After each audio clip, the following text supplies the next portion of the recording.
This is Matt with Whittier Boat Rental. This is our 27-foot Seasport Navigator.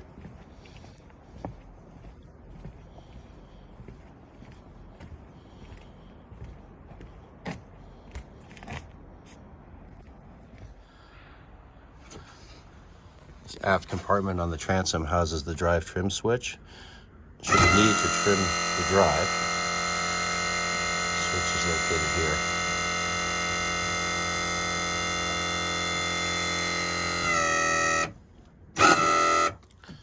Under normal operating conditions, you wouldn't need to move the drive.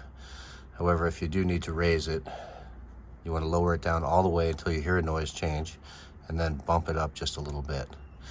It's very important that you don't operate the engine with the drive up. The U-joints will bind and you'll have outdrive issues. Battery switch is also located here. Normally you would operate on one or both, and then at night shut it down to one or the other. Then in the morning, if you need additional battery power, switch to both. This breaker is for the shrimp pot puller. Should the motor trip, this is where you would reset the breaker. Pot puller operates the switch located here.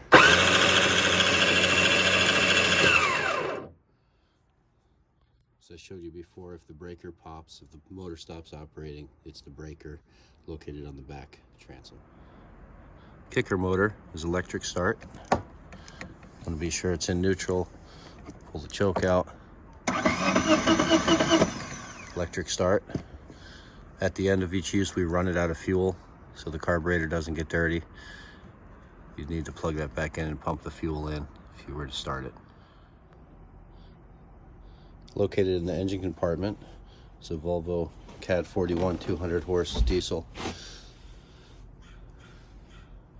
This is the C strainer. Should the engine overheat, this is your first culprit.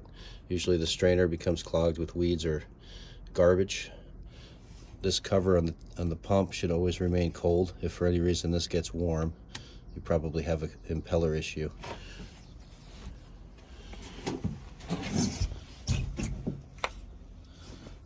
The saltwater washdown pump is located on the side wall there. There's a strainer, also a seacock controls that.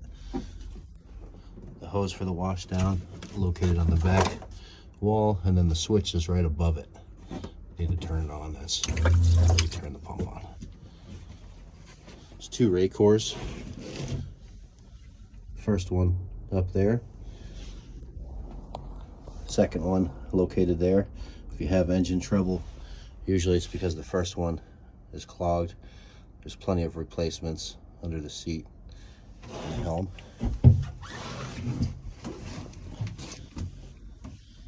This boat has two fuel tanks, two 75-gallon tanks. Valving for them is here. This would operate on the starboard tank. Switching both valves would switch you to the port tank. When you switch valves, it's imperative that you switch both of the valves so that the supply and the return are operating on the same tank. Should you need to shut down the system to change filters, that will turn your fuel supply off to both filters. Under normal operating conditions, you wouldn't need to check the oil or the antifreeze. If you have an issue and you see a leak, you're going to want to call us. Inside the main cabin, cabin heat. Thermostat's controlled on the wall here. It's a diesel fired furnace located under this seat cushion. Discharge is right there. And want to make sure that you don't put anything up against that discharge. It gets very hot.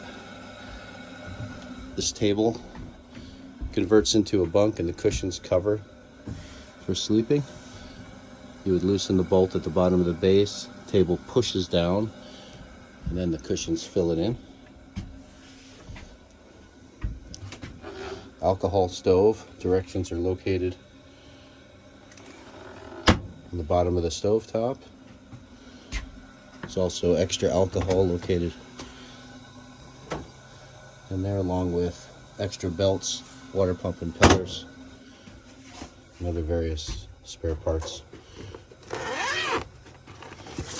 The document for the boat, all the paperwork is located in this green bag.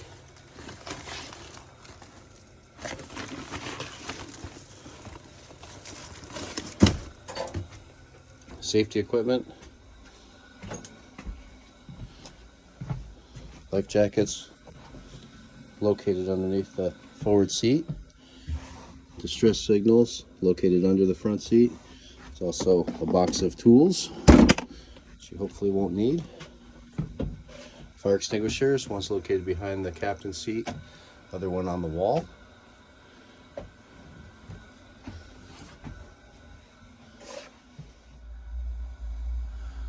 Circuit breakers for this boat are located in the V-berth. Main panel is here. This is for the anchor winch. Should the anchor winch quit working, just reset it here. It's important with the anchor winch that you don't use the winch to pull the boat up and pull the anchor out of the mud. You want to free the anchor using the boat first, and then use the winch to lift the anchor. The marine head is a manual flush toilet, manual pump. If you need water, go to wet, pump it, water will come in.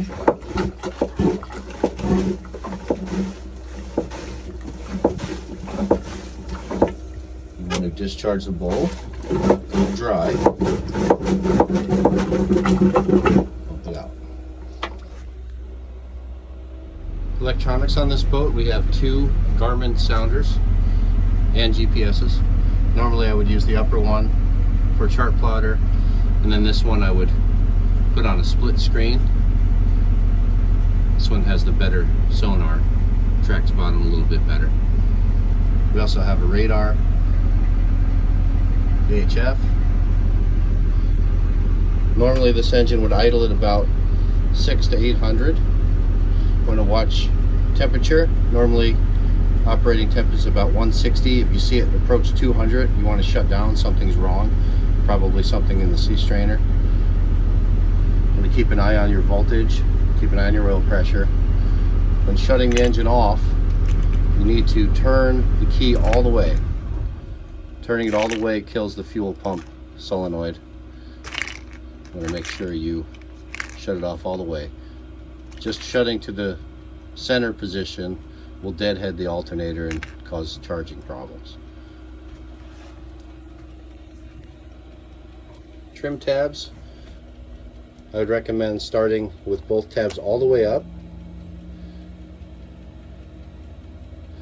and then as you start cruising, you're going to want to lower the bow just a bit, get into the best angle for you, and then raise the tabs once you're set.